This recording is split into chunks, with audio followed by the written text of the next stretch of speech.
Good evening, I'm Haley Wilgus. And I'm Scott Dennis. Thanks so much for being with us. Our top story tonight, water concerns in Northport after a deadly tanker crash on Interstate 75 last Friday. Following the crash, a cleanup crew was brought in to help clean up thousands of gallons of spilled fuel.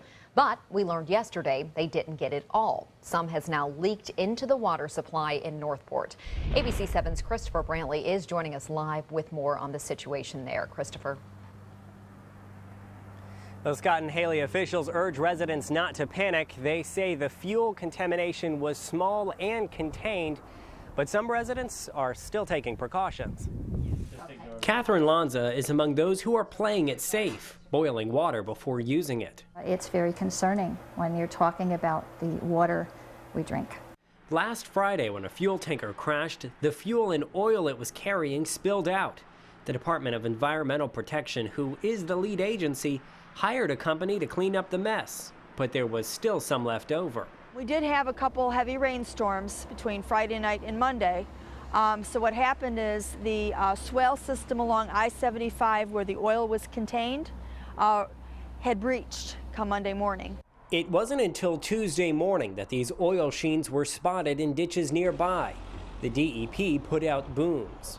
The intent is to hold back any kind of contamination if the oils would come through.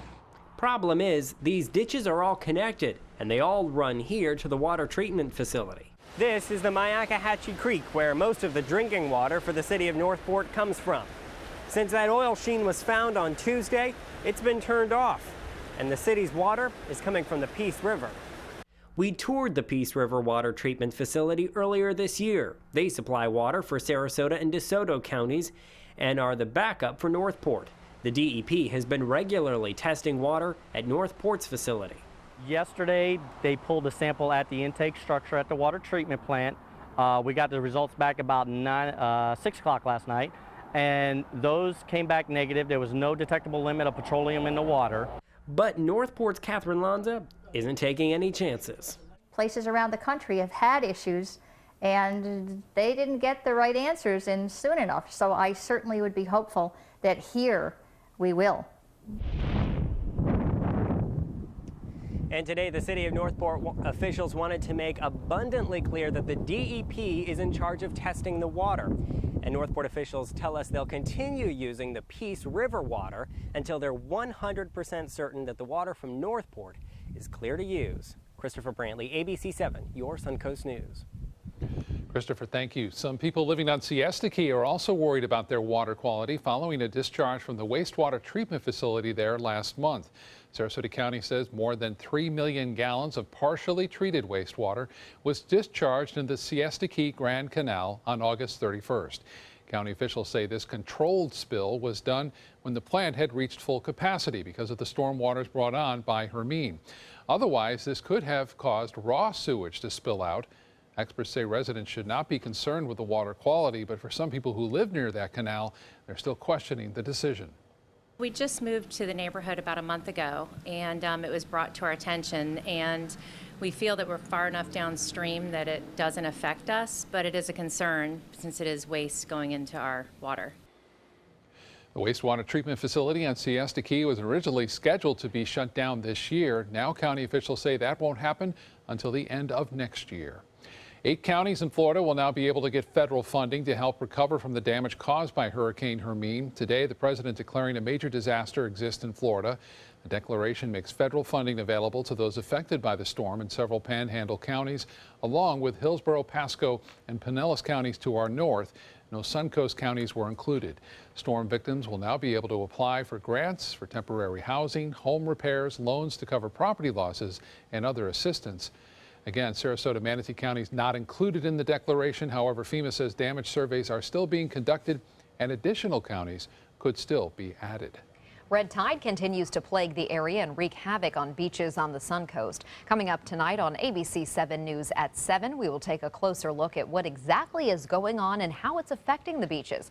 People who live here or just visiting will sound off, and we'll also hear from an expert on red tide.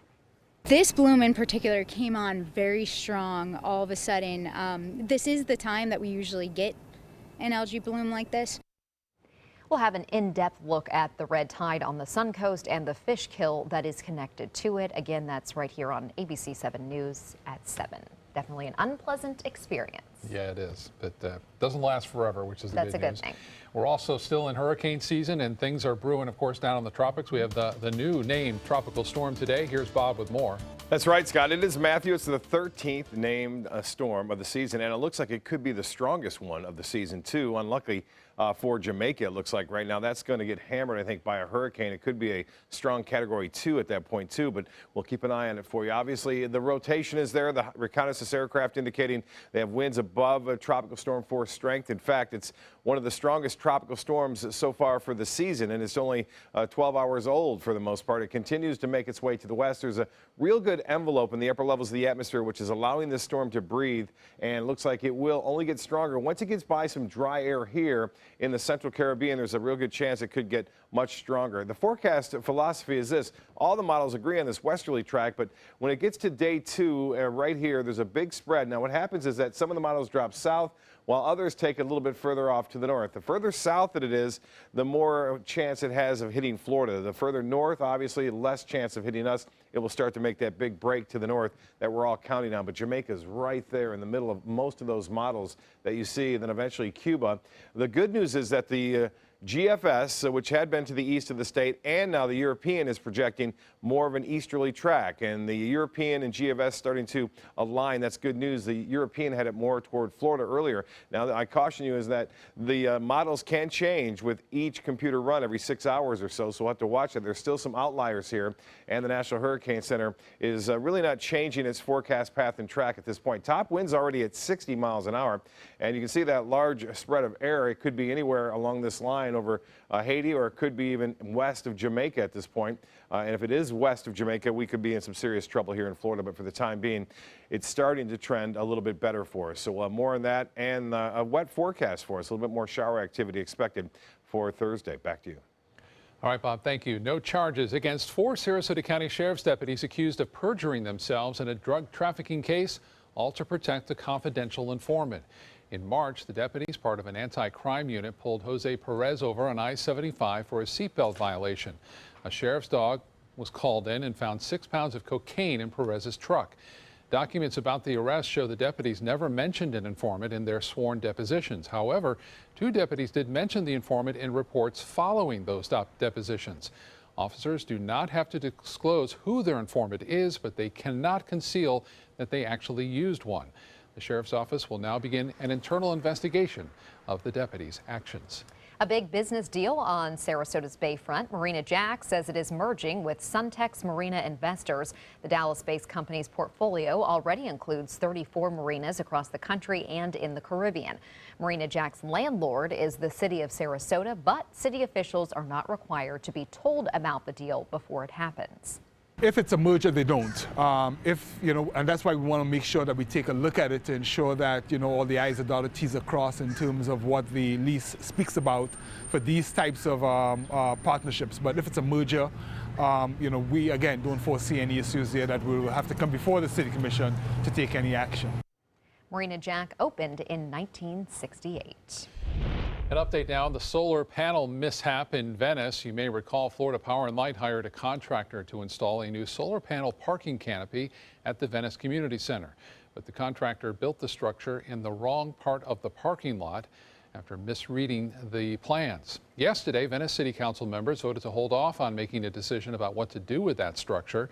It could force FPL to rebuild it in the correct location at a loss of $160,000 for that contractor. I'm hoping that they move it. That's seemed to be the consensus of half of the people there anyway on the city council. Some residents nearby have suggested building that structure at Wellfield Park. There's no word yet if that could happen. It's an FPL project, and the city of Venice has not paid for any of it. An update now on whether skydivers will soon be taking